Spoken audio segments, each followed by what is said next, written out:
오늘 이제 첫 변론기를 마치셨는데 입장 있으실까요? 글쎄 별로 진행된 내용이 없어서 특별히 말씀드릴 건 없지만 오늘 재판정에서 있었던 두 가지 기피 신청 부분하고 일괄 지정 부분 이 신청에 대해서 재판장의 의견이 있었습니다. 기피 신청 관련해서는 공정한 재판을 할 우려가 있다는 것은 우리 피청구인 측의 주장이고 근거가 있습니다. 어떤 그 재판관 중에 한 분이 기피 신청을 했던 재판관 남편이 특정 법무법인에 근무를 하고 있고 그 법무법인의 이사장이 지금 여기 청구인 측의 변호인 중에 한 명입니다. 그리고 지난 청문회 과정에서 그 남편이 거기 법인에서 보수를 받지 않은 것처럼 얘기를 했지만 연간 수천만 원의 보수를 받은 것으로 드러났고, 그리고 이런 사례는 과거에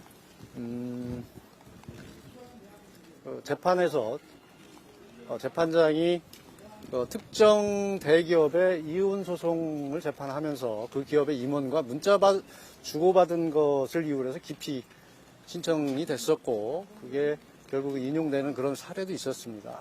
그래서 이 부분은 굉장히 중요한 기피 신청 사유라고 판단을 했었고, 특히 청문회 과정에서 심리도 전에 어떤 비상계엄이 위헌성이 있다든지 내란죄가 성립될 가능성이 있다는 취지의 발언으로 이미 예단을 드러냈기 때문에 이것은 공정한 재판을 기대할 수 없다 해서 기피 신청을 했는데, 별다른 이유 없이 기피 신청을 기각한 거에 대해서 대단히 유감스럽게 생각하고, 이것은 법리에도 맞지 않고 공정에도 맞지 않고 상식에도 맞지 않는다, 그런 말씀을 드리고요.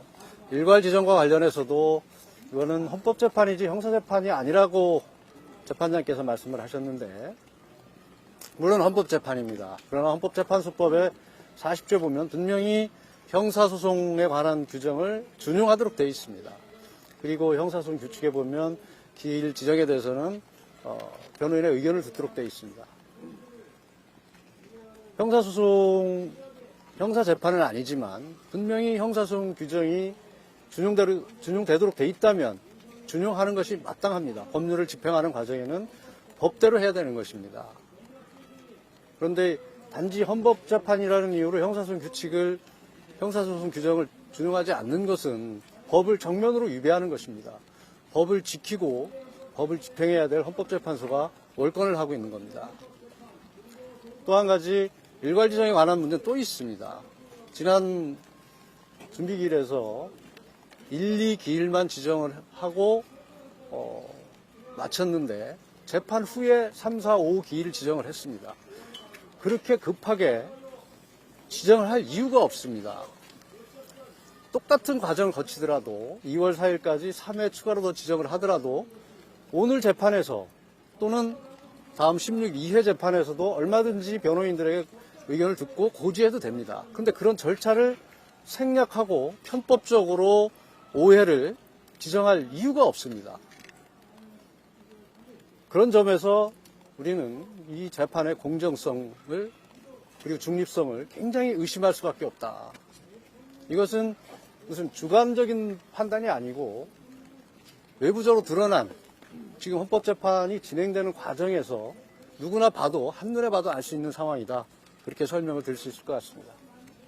재판관 기피 신청 관련해서는 불복 절차가 없는데 향후 어떻게 대응하실 예정이십니까? 저희는 양식 있는 재판부고 양식 있는 재판관이라면 스스로 회피를 할 거라고 생각을 합니다. 그리고 회피를 촉구할 예정입니다. 법원이 발부한 체포영장을 거부할 권한이 윤석열 대통령한테 있습니까? 권한을 묻기 전에 그 영장이 적법하고 유효한지에 대해서 다시 한번 생각해 보시기 바라겠습니다. 헌재 결정까지 부정하시는데 법을 따를 의지는 있는 건가요? 뭐를 부정한다? 헌재 결정, 기각 결정까지 부정하시는 거잖아요. 부정하는 것이 아니라 우리 피청구인 측의 의견을 제시하는 것이고, 절차 내에서 불합리한 것은 불합리하다고 얘기를 하고 있는 것입니다. 어제 경호처에 가셔서 경호관들한테 경찰관 체포를 준다고 설명하셨는데 왜 그러신 거예요? 전후 사정을 모르시고 자꾸 질문을 하시는 것 같은데 적법하게 발부된 영장이 전제되어야 된다는 것과 그리고 그 영장이라 하더라도 영장을 적법하게 제시하고 그 집행 방식을 따라야 되는 것이고 영장 제시 없이 담장을 넘거나 기물을 파손하는 경우를 전제로 말씀드렸다는 것을 알려드립니다. 어떤 해는 5명 증인 신청했는데 혹시 증인 신청 규모는 어떻게 계획하고 계시나요? 다음 기일에 밝히겠습니다. 다음 기일에는 대통령 출석 오늘 재판 진행 상황과 추후 상황을 보면서 우리 증거 신청 그리고 입증 방법들을 종합적으로 검토해서 결정을 하도록 하겠습니다. 지금이라도 경찰이나 공수처나 검찰에 윤 대통령 출석하실 계획 없으십니까? 하여튼 적법 절차가 회복되면 다 응할 겁니다. 경호처에 어떤 자격으로 가셔서 설명하신 거예요? 윤 대통령 변호인 자격인가요? 변호인 자격입니다. 법원이 이의 신청 기각했는데도 체포영장이 불법이라고 생각하시는 건가요? 법은 명문에 있는 규정대로 해석해야 됩니다. 엄격하게. 그 해석이 잘못된 것이 영장 발부 과정에서도 있었고 이의신청 기각 과정에서도 명백히 법의 명문대로 해석이 되지 않았다. 규정대로 문헌대로 해석이 돼야 된다. 엄격하게 해석이 돼야 되고 유추나 확장 해석은 해서는 안 된다. 그렇기 때문에 잘못된 결정이라고 얘기를 하고 있는 것입니다. 정진석 비서실장이 제3의 장소에 대해서 조사 가능성 말했는데 어떻게 생각하시나요? 저희들과 상의가 없던 부분이고 또 우리 정진석 실장께서는 어쨌든 국가기관의 충돌, 물리적 불상사 이런 부분을 우려하셔서 나름 고민하시고 말씀하신 게 아닌가 생각을 합니다. 거기에 대해서 검토해 보실 의향이 있으신가요? 제3의 장소에서. 누차 말씀드렸지만 지금 저희들이 지난번에 얘기했던 조사가 충분하면 기소를 할 것이고 조사가 부족하면 증거 확보가 충분치 못하면 중앙지방법원에 구속영장을 청구하라는 것이 일관된 입장입니다. 어제 경호처 가신 게 공무지 통상의 교사에 해당한다는 분석에서 어떻게 보시나요? 그건 우리 기자님의 생각이라고 생각합니다.